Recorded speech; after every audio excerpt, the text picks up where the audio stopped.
Welcome everybody to Why Do We Do That? We are so happy that you've all chosen to be here. And we do want to congratulate Stephen Lewis on the publication of his book, which is all about communication. And so let's say Shechianu for that coming out. Baruch atah Adonai Eloheinu Ruach HaOlam Shechianu v'kiyamanu v'higianu lazman hazeh. We bless the source of life for giving us life and sustaining us in this life so that we could reach together this joyful moment and time together. Now, I'm going to ask you, and you can unmute at home if you want to answer, why do we do that? Why do we say Shechianu? Why do we do that? It makes us stop and makes us be in the moment and makes us be grateful, says Lisa Simon.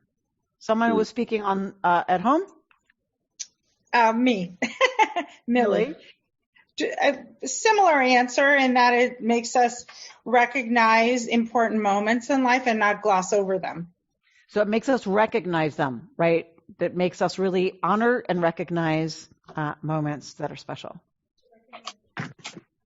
Firsts, but a first time we've gotten a book from Stephen. So there's and I'm being serious when I say there's lots of ways to interpret firsts. And for me, it's about if it's the time you're eating a green apple that's over there for all of you, in this season, when once upon a time things only grew in their season, then it was a special thing. And so your first bite of an apple happened in the fall, right? And not in winter or summer or whatever. And so, yeah, it's like, oh my gosh, the first meaning it's happening again, and it's not happened in a long time. But I think also part of our job of reconstructing the tradition is to say, and it's the first time, like for Pesach, he only said Shechianu on the first night because it's the first night of Pesach. But I said Shechianu on our Zoom second Seder because it's the first time we've gathered that Pesach on Zoom, together as a KI community. And so, yes, it's for first. And I think we are invited to reconstruct what first means, because once upon a time, I think life was a lot slower and firsts were but somewhat more predictable. And I think now everything's happening so fast that we need to go, wait, stop.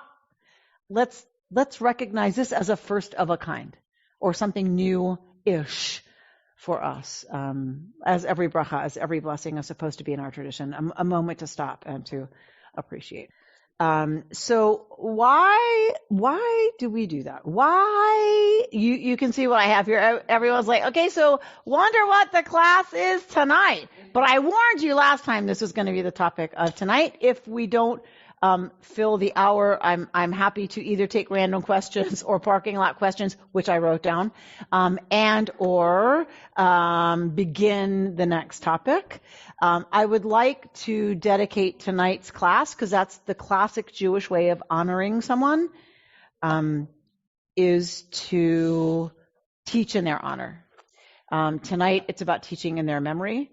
I want to teach tonight's class in honor and in memory, beloved memory of David Sharif, 24-year-old who from our community was found dead in his apartment a few nights ago. Beloved member of this community. Not that it matters whether someone's liked or not liked. Their life is just as valuable. It pains the community in a way that is unique when you're talking about a human being who lived so far past what most people would give him the expectation that he would live into. He was a person with high functioning autism. He's the son of Karen Shapiro, our beloved congregant, and her mother, Myra Shapiro, and her father of blessed memory, Harold Shapiro. And David achieved so much in his short life. He did so much. He published a book of poetry. Last year, we all received it because he made sure he sent it to each one of us who was important to him in his life. And a lot of that poetry was about what it meant to have low expectations set by everyone else around him, but his parents and his community setting the highest of expectations, not in terms of what he would achieve, but the highest of expectations of whatever he wanted to do, he could achieve. And all of us are just reeling from this loss. But I know what he would love is that he would love that we are learning tonight in his honor and in his memory, because he loved learning. He became the valedictorian of his high school class. He went to college, which no one expected, and he traveled abroad for a year abroad in college, which no one expected. Like, just everything that no one expected. His parents said, yes, you can. And yes, you will, and we will help you. And he did. And the Reconstructionist movement was a huge part of his life. He went to Camp JRF, which is now Camp Havdalah, the Reconstructionist Jewish camp, as a camper. And they had to deal with all of what that meant for him to be there as a camper. He then graduated to the place where he would be staff or leave. And Rabbi Isaac Sapoznik, the director of Camp JRF, decided to take a risk and to hire David as staff at camp, knowing all that would mean, and all that would mean in terms of management of parents and cabin peoples. And he flourished, and that's what we do here, and that's what we do best. And he was the best of all of us in terms of what we long for and yearn for to be real in this world. So that's who we dedicate our teaching to, because he wouldn't want us to stop. And he would want us to keep asking, what? Why do we do that, Rabbi? Why do we do that? So in his memory and his honor, we're going to talk a little bit about Havdalah. So why, if Shabbat is the big special day, if Shabbat's the whole point of the big holiness, there's chol, there's regular time, and then there's time that's kadosh, time that's holy. So why do we have a ceremony when Shabbat's over? It's just regular time. Why do we do that? If Shabbat's the whole big special holy time, why do we do this whole service when Shabbat's over? That doesn't seem to make a lot of sense. So the good news, do you want to say something there, Linda Scheibel? I was asking a question, but it was kind of rhetorical, but if you want to answer, please, bevakasha. So if we celebrate Shabbat, asks Linda Scheibel, why shouldn't we celebrate the rest of the week? I think what the question that would come back would be was, but if Shabbat's a special time, why would you celebrate the regular time? Right? I think we often think in binaries, holy, not holy, special, not special. And I think in our regular thinking, our everyday lives, we think about this binary as, if this is special, why would we celebrate the not special? Right? We light candles, we say a blessing over wine for what's special. Why would you do that for going back to regular? And I agree with your question, why wouldn't you? But I think that's a Jewish question. I think your question is a Jewish question. Why wouldn't you celebrate the other? I think is a very Jewish question. Because I think our Western industrialized consumerist world has a very clear distinction between what's special and what's not, and what's elevated and what's not, and what's money making and what's not, right? Thank you. So I think it's a Jewish answer to say, why wouldn't we celebrate what's not special too, right?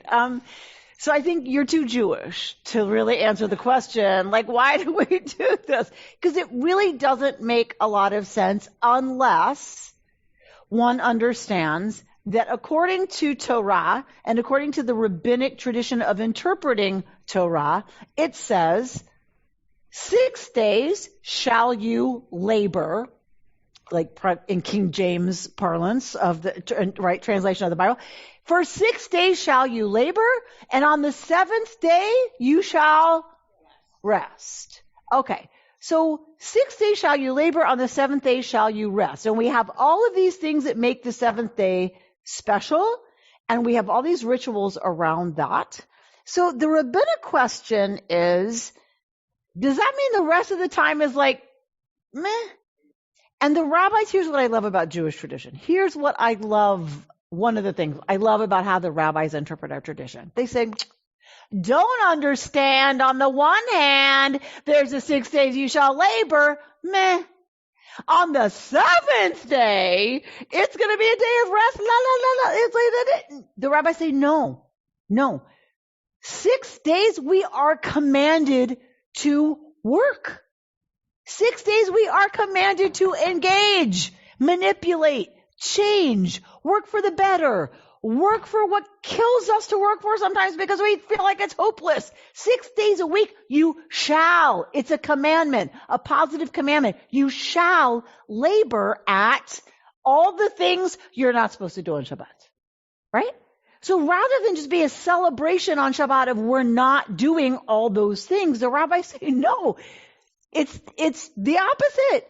That for 6 days you're commanded to do all the stuff you're not allowed to do on Shabbat. That is fulfilling a positive commandment, fulfilling the divine mandate for us, which is to manipulate the world, to make it, of course, in the rabbinic mind, better. In the Jewish mind, thank you.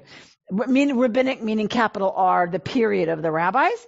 But yes, thank you for that correction. The Jewish mind says that laboring for 6 days is a positive commandment because we're supposed to make the world a better place than it is. And then on Shabbat, here's a very healthy attitude, not just rest. That gets too much attention in my view. Not just rest. The healthy thing is, and for one day we go, okay, I did what I could. I did what I could. It's not rest. It's stop. Stop. You had 6 days. You did what you could. Now, enough. And so Harvey Freed is pointing out that there is no special if there's not special. So we need the 6 days of the week in order to make Shabbat special. I totally agree. And I just think the not special doesn't get a lot of attention. It's what makes the special special, is that there's not special. It's just shvach. Some people would say vanilla, but vanilla is my favorite, so I won't say that. But I'll say shvach. It's just kind of plain. Meh. And what I want to say is, why do we do that? Because the rabbis believe, and the Jewish approach is that the 6 days are really super important and are indicative of holiness in a different way. The way is engaging, manipulating, gathering, cajoling, voting, whatever it is. And then one day a week we're supposed to go, okay, I did what I could, and now I have to let it go. I don't control the world. I don't control my community. I don't control other people around me. I can't control the outcome. So I have to sanctify letting it go. Stephen Lewis, I've seen it percolating over there. What is the question? So Stephen Lewis asks, but on Shabbat, doesn't it feel like there are more commandments? You can't do this, you can't do that, you can't do this. It's filled with commandments. So what I'm going to say, and I know it's so counterintuitive, because it feels like those are injunctions. They used to be seen, I think, as liberations. You don't have to,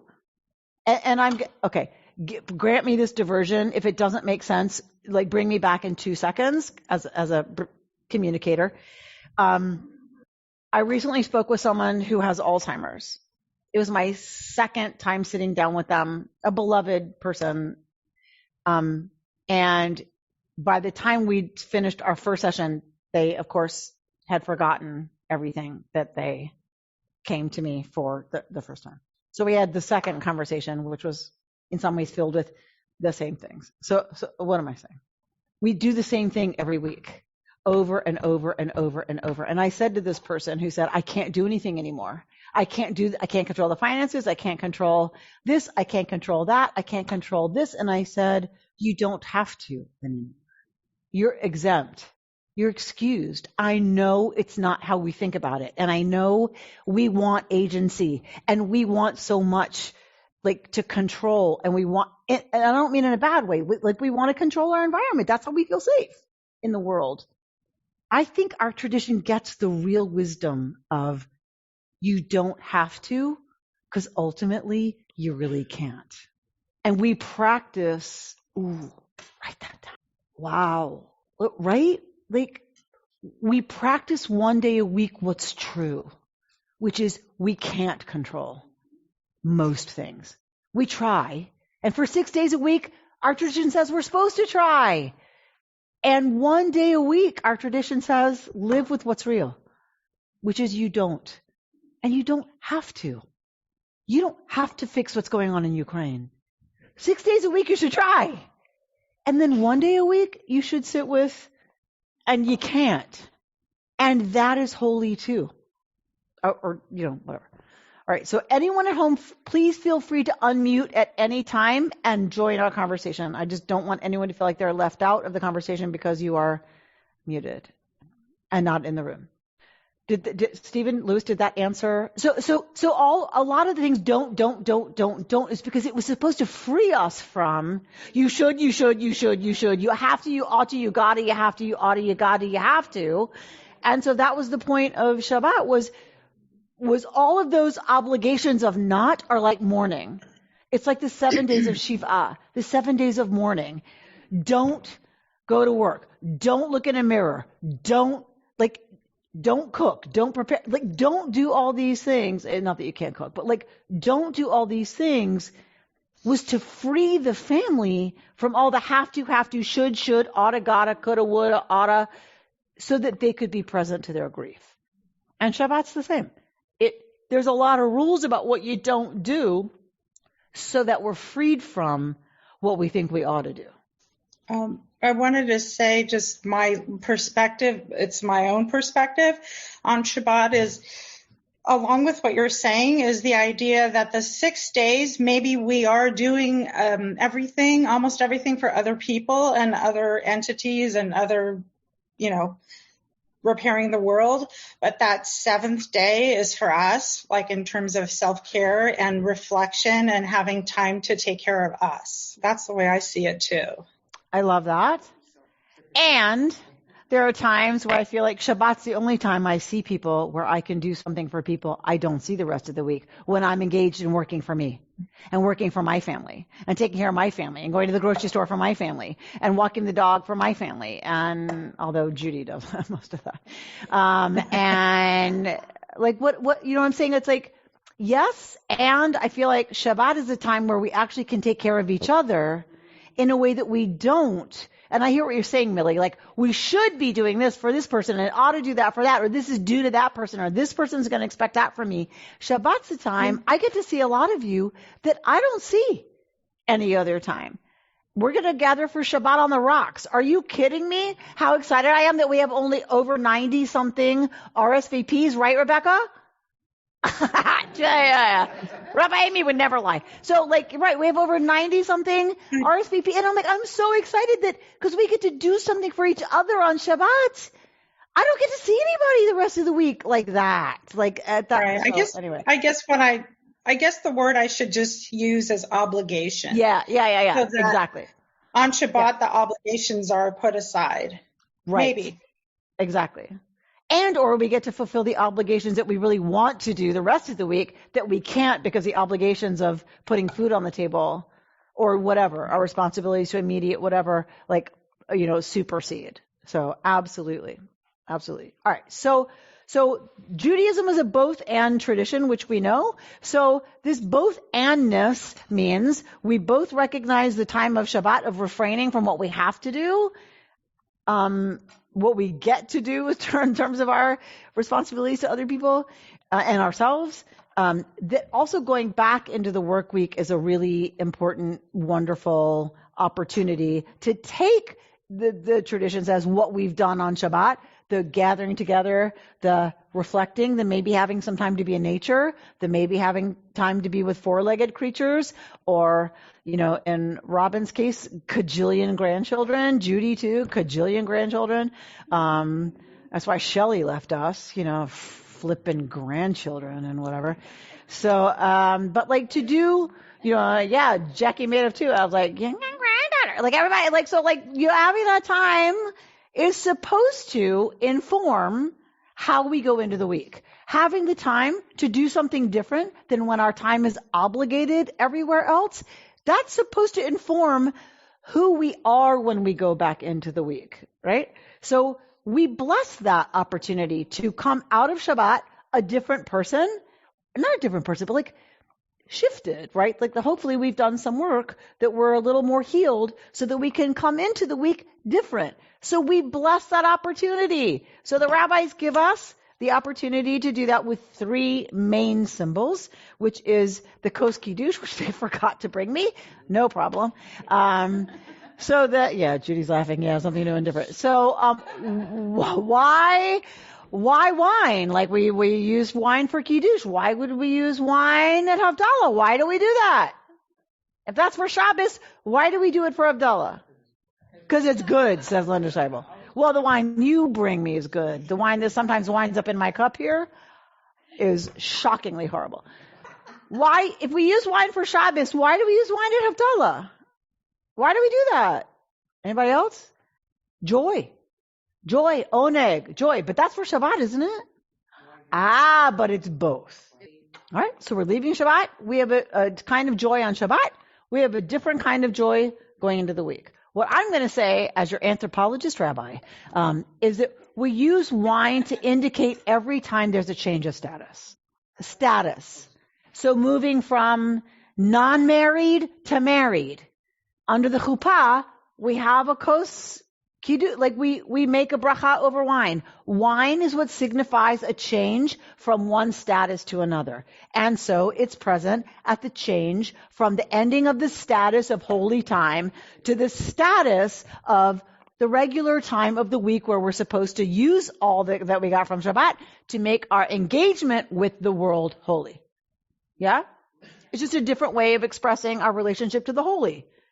Refraining and taking baths and taking a walk in the woods, all of that is how we increase our connection to holiness on Shabbat.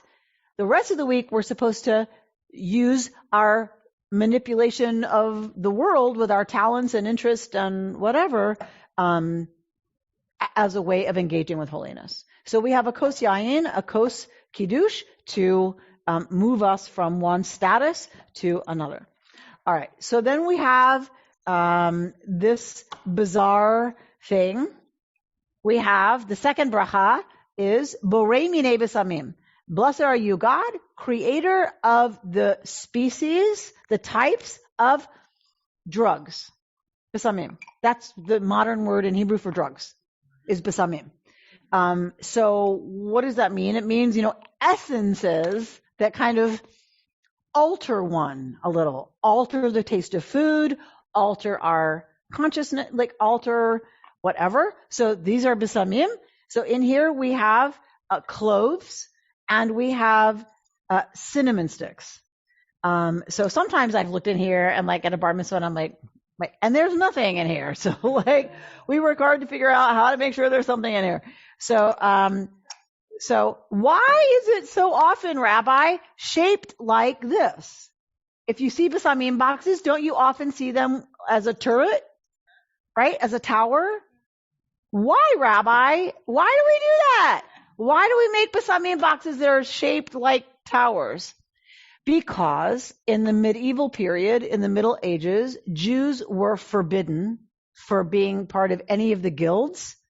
If they by chance got a way to get a license to be artisans of silver or other kinds of crafting where they could make a beautiful Havdalah set, nothing could be done like that was not approved by the church.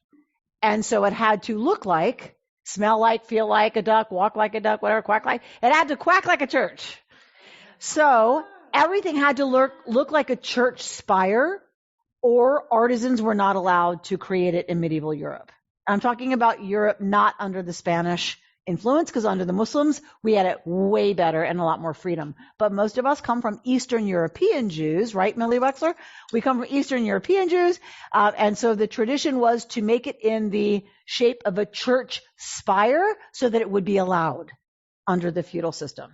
And it just, everyone's like, oh, well, that's what so then you ask, well, why now do we have to have, because that's what a Havdalah, the besamim thing looks like. It looks like this. Like, otherwise it's not legit, right? Like, so it's like that whole, it's tradition because it was the only kind you could make. And so then, do you remember that joke about, the little girl's like 5 asks, why do we cut the ends off the roast before we put it in the pan? No. And so the little girl goes to her mother and says, why do we cut the ends off the roast before we put it in the pan? And the mother says, I don't know. That's how it is tradition. That's how it's made for Shabbos. So ask your grandmother. So the little girl goes to the grandmother. Like, why do we cut off the ends of the roast when we put it in because that's Shabbos. It's how we make the holidays. It's how it's made. Right? The great grandmother is still alive, thank God. So she goes to the great grandmother. Why do we cut off the ends? Well, because I bought roasts that were this big and we only had a pan that was this big. Right? So, but once it becomes, right? That's what you thought. In your home? No, okay. Well, it's a different story, says Carol. But once it becomes tradition, then it's like, okay, well, but this is how Havdalah spice boxes look. And therefore, it has to look like this. And look at this one. It's a beautiful ceramic, very modern, very right now creation that looks like a church spire. Bert? All right, Mr. Busy, I wrote down the answer to your questions from last time about this. You're going to have to give me till next time to answer that. Do the spices have been? No. God forbid. And I'll tell you why God forbid. Because what were spices used for in the actual temple? What's the kind of spice we know? What were they used for? The incense. God forbid you should accidentally stumble across the right recipe that was used in the temple for incense, and you use it in this context, like lightning comes from the sky and blows up Ki. Like, done. So no, it has no connection to that. What is the connection, though?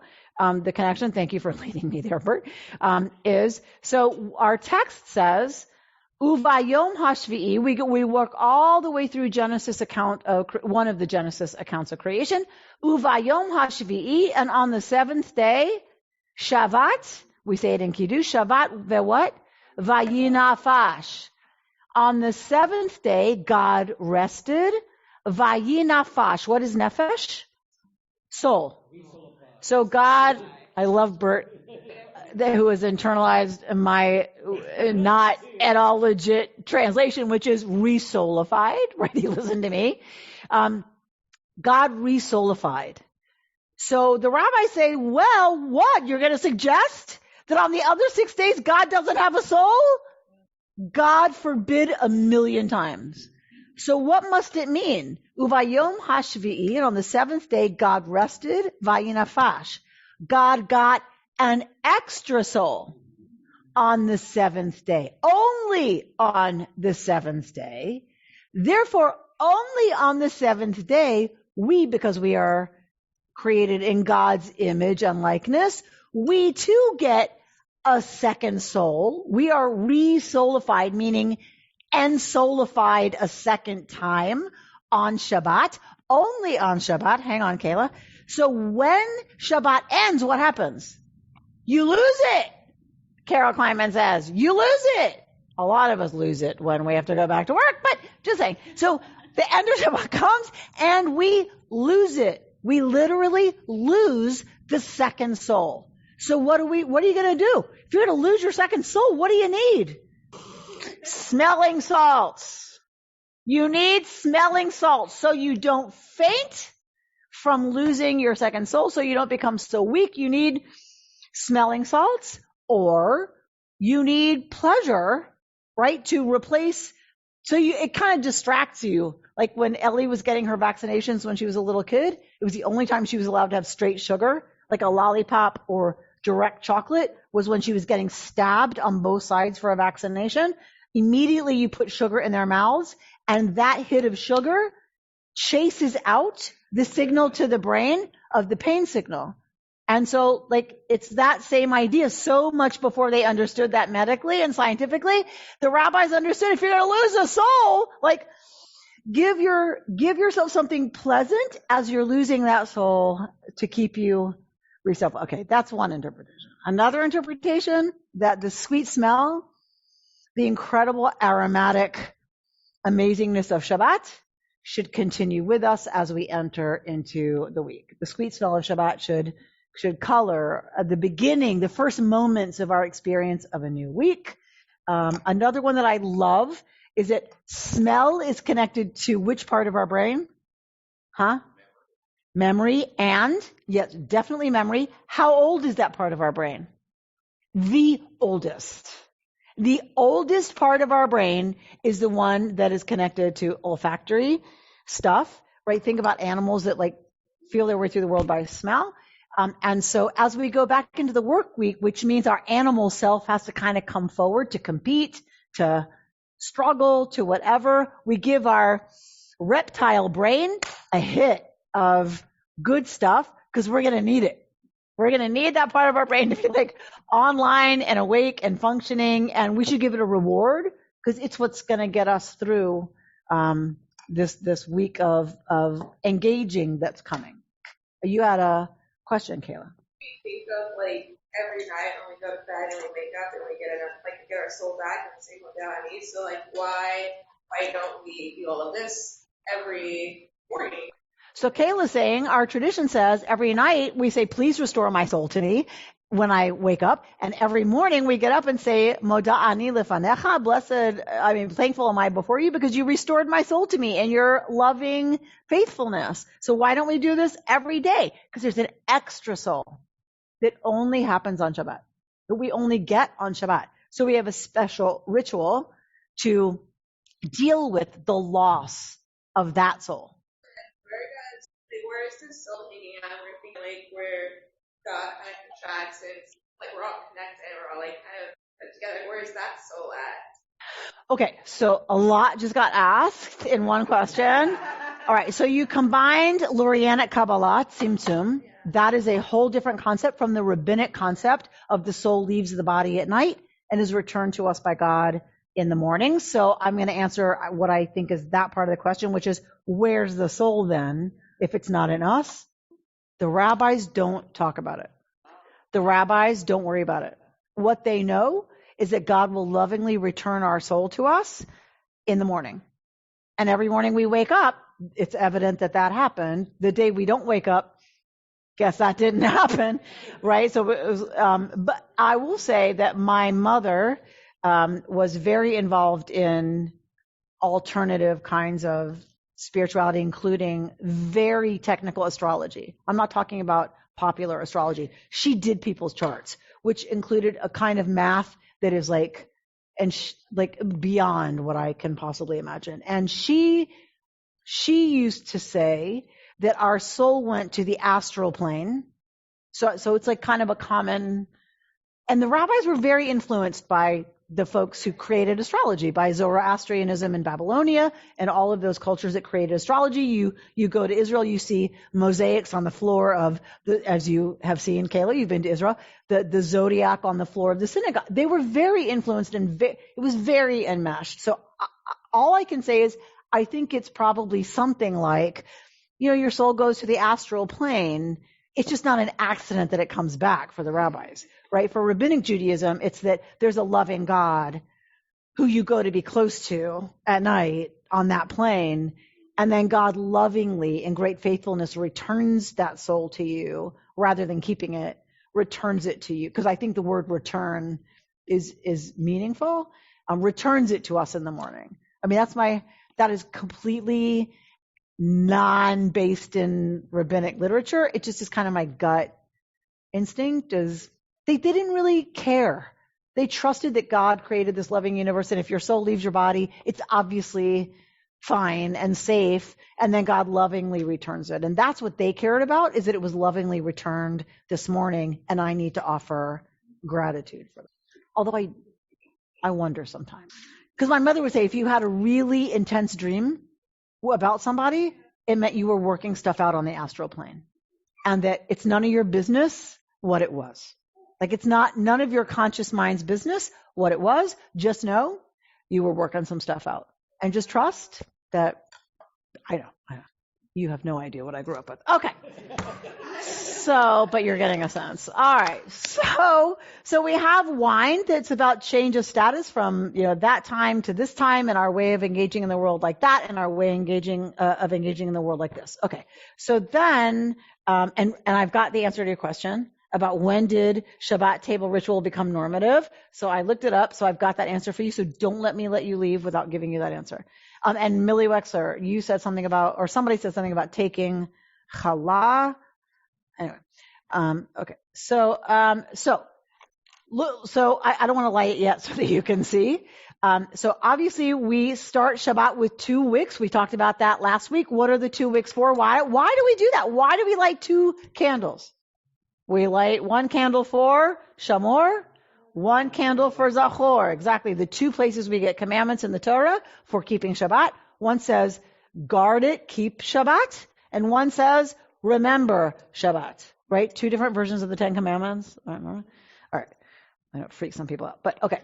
So I wish we had a bigger one. But you see, you all know what a Havdalah candle looks like. So I don't need to really trust that you need to see mine, which is a remnant, to get it. So when we look at Shabbat, we start Shabbat with 2 wicks. They are separate. And when we have 2 little separate flames, they are little tiny flames, right? Or even if you light a bigger flame, it's still 2 isolated flames. So the rule for Havdalah is that you have to have at least 2 wicks that are intertwined, that come together. Meaning you can take 2 Shabbat candles and stick them together and light it to do Havdalah. The point is that those wicks come together.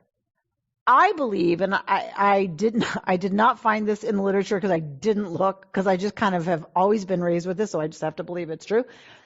Because we take the 2 separate flames, the 2 separate wicks of Shabbat, and the whole point of Shabbat is so that when you end Shabbat, there is a connection, right? Those 2 separate things are brought together. The separate parts of ourselves, separate parts of our community, what they are hopefully by the end of Shabbat brought together, which is why it's a minimum of 2. Those 2 small wicks of Shabbat now come together. Now, if I take 2 little, and even if they're bigger Shabbat flames, now I bring those wicks together and light that, what happens? It's a bigger flame, right? It's a much bigger flame. Like mamash bigger. So for me, when we think about the darkness that's dispelled by light, and that's the only thing that works against darkness is kindling light, right? That's the only thing that makes darkness disappear. And by the way, darkness existed in our universe before light, according to Jewish tradition. Choshech al pnei tehom. In the beginning, before there's anything, choshech al pnei tehom. There was darkness on the face of the deep. Darkness, choshech, existed as a thing. People say darkness is the absence of light. Choshech was a thing in the Israelite cosmology. Vayihi or, God says, light exists and light exists. So what is the only thing in our experience that dispels darkness? Light. 2 separate things of light, whether they're small or big, doesn't matter. Bring those wicks together and you create a torch. And those separate things dispel, even though it's the same amount of wick and the same amount of oil and the same amount of whatever, it dispels less darkness when they're separate. When you put them together, that torch dispels, communication, dispels a whole lot more darkness. The same amount of wick, the same amount of oil, the same amount of fire. When you put them together into a torch, it dispels more darkness. I believe this is part of the message of the braided Havdalah candle. That at least 2 wicks, even if you just bring 2 wicks together, it's a bigger flame. But we go overboard because we're Jews. If 2 are good, why not do whatever this is, 16? Right? Like 1.5 million here, right? And so there's all different numbers. There's all different ways to do this. A lot of us are familiar with this particular Havdalah candle, which is 1, 2, 3, 4, 5, 6. Thank you. 6 wicks together, right? And so they are braided together. You see? So 2 little Shabbat flames to begin, but this is what we end Shabbat with, hopefully. What I like to talk about with this is that because we go more than 2, I like to say to people when they come here for a bar and bat mitzvah. For the afternoon one, we end with Havdalah. And I like to say to the people gathered, because when we join all of our differences together, we create a torch. What does Havdalah mean? Separation. Havdalah means separation, distinction, like to distinguish one thing from another. Havdalah, separation, distinction. We are blessing distinctions. We are blessing differences. We are blessing that we go back into the week where we have different opinions. We have different ways of seeing things. We have different origins. We have different stories. We have different goals. We have different priorities. Okay. That's fine, people. Figure out a way to bring those somehow into the same space. They don't stop being separate.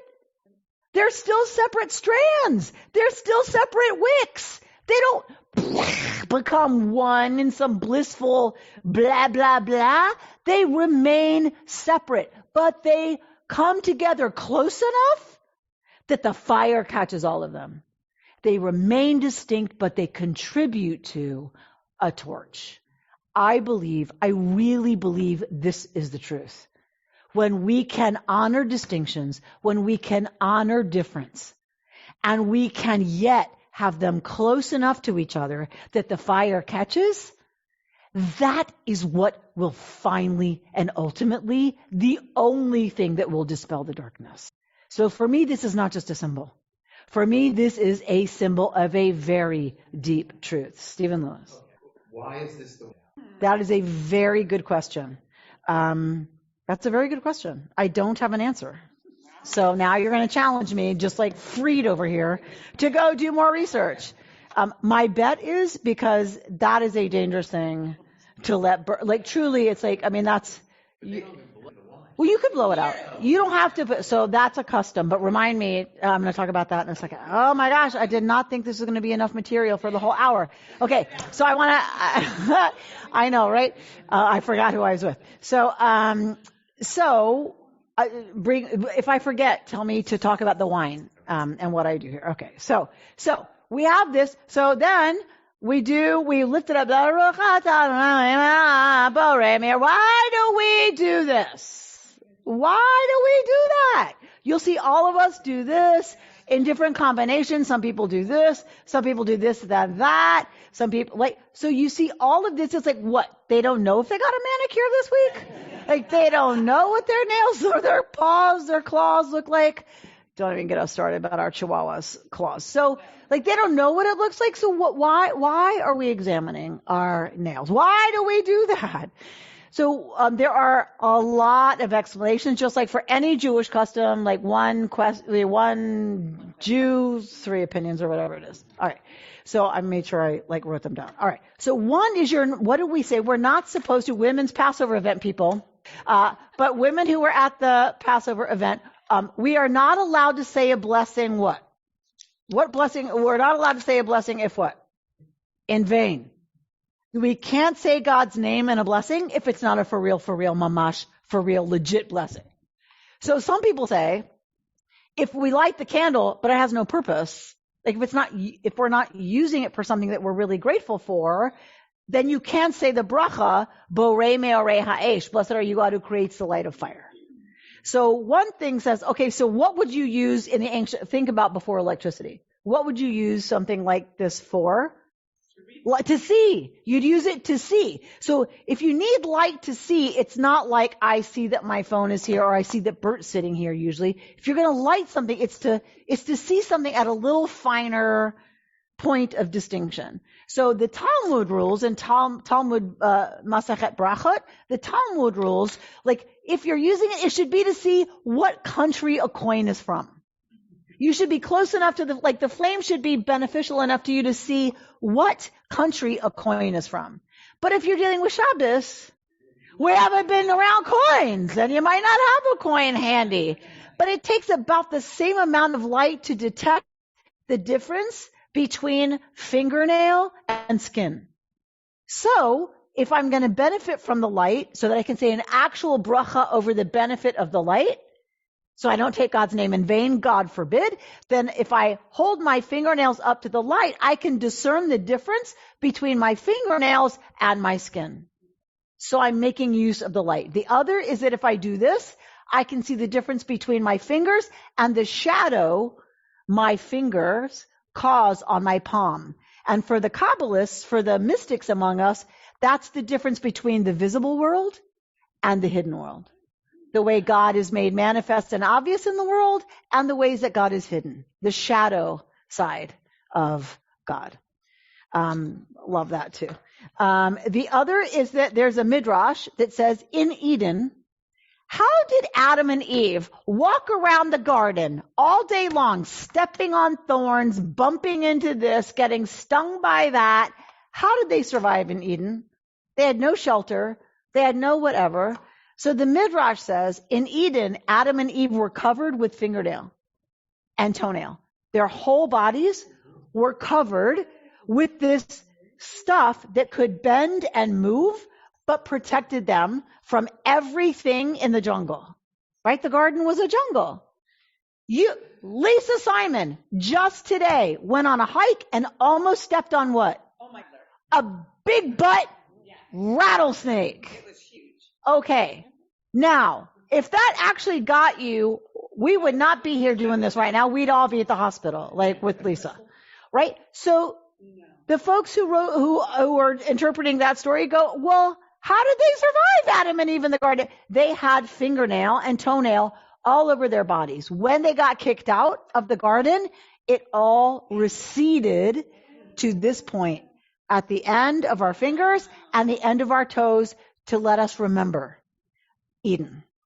That we should remember that we need to protect each other, protect ourselves, because we no longer have the protection of Eden. We're out in the real world, but we have a remnant. We have a reminder that we are loved and that we are cared for.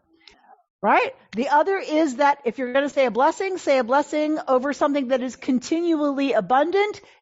Even after we die, fingernails and toenails continue to grow. So if you like that one, by all means, everyone on the screen's like, no, thank you very much. Okay. But it's a legit one. Like, they keep growing. So something that's abundant. Yeah. Like for a while. Yeah. You know what? I haven't asked a lot. No. All right. What else? So the other one I love is that, remember we talked about Shabbat, we start with the open palm. We put the cup, the kos, in this vulnerable, tender part of us where we give and receive blessing and sensitivity and energy and all that. So we go back into the work week. We start Shabbat like this because we're coming to that time of safety and opening and community and all of that. We're going back into the work week. So what do? We cover that over. We protect it. With what? With the sign, the symbol that we are loved and protected. We cover that tender part of us, not because it's bad, but just because it's necessary. We have to go back into the world. We have to go back into the work week. We have to go back where life is not always pleasant. I know it's hard to believe that work is not always pleasant.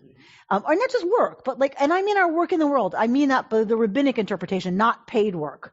I mean our engaging with the world is not always pleasant, and we have to kind of steel ourselves for it, if you will. So we cover over that tender part of ourselves so that we can go out into the world and function as we need to. So coming to the putting it out in the cup, a lot of people put it out in the cup. I don't do that because I like to take a sip of wine, because you can't make a bracha over wine and then not drink it, or it's a blessing in vain. You have to do an action with what you've said a bracha for. So I want to drink the wine, and I'm just going to take one sip and then put this out in it. But the other thing is that it's really nice. We take here for the bar and bat mitzvah, and you'll see a lot of Havdalah sets that come with a tray. You pour the wine into the tray. Because you pass the wine to either be drunk or, whatever, and then you pour the remnant into the tray, and then you put this out in the tray. But either way, it doesn't matter. In the cup or in the tray, you hear the sound of Shabbat ending and the new week beginning. And at a bar and bat mitzvah, when we do it here, I say the sound of a childhood ending and the path to adulthood beginning, and then people cry, which is like cha-ching. Love that. Got 'em. Which Judy thinks is a little sick to this day, but she's like, I don't know what you're talking about. She's like, Amy's like, cha-ching. They're crying. And like, look at her. See? But here's the thing. One custom I learned that I love is that wine that you spill into the tray, that I spill into the tray, and then I put the microphone by it, and I put and also you can't see it when it goes into the cup. So if you pour it into the challah tray or the Havdalah tray, people can see it, like sputter out and hear it, which I think is just very dramatic, which I love. But the other thing is then once it's out, now you have the tray with the wine in it and the wax remnants in it. I like to go to the tray if it's a simcha, so either at a wedding or a bar mitzvah where you're making Havdalah, or even at Shabbos, but especially at a simcha. So I dab my finger in the wine from the tray, put it here, which I watch someone do, and then on my wrists. And then I go to the mother and father, siblings, grandparents of the bar bat mitzvah, and I do the same thing. I take the wine and put it on their pulse points like perfume to say, may the smell of the joy, may the aroma of the joy of this simcha stay with you for a really long time. And it's a way to just kind of treat that as holy, and also to give a physical taking it with you sense. So I invite all of you, when you make Havdalah or someone else makes Havdalah, feel free to dip your finger in the wine of the kos or on the tray and take the spell of Shabbat and of community and of whatever that gathering, because we don't usually make Havdalah without a community. Let's be honest, we're liberal Jews. What that has meant, and to take that forward into the first hours of the week. It's one of my favorite traditions, and everyone looks at me like I have 3 heads when I start to do it, until I say to them, may the smell of the simcha stay with you and your family, for a really long time. And you can just tell they're deeply moved, because we don't, I believe, have enough smells and bells in the Jewish tradition, because once the temple was destroyed, as we've talked about, we lost a lot of that. We lost a lot of the really yummy incense. We just talked about incense, right? All that kind of stuff. We lost a lot of that once the temple was destroyed. And Catholicism, I'm so envious of, as many of you know, that it's maintained in the Catholic Church.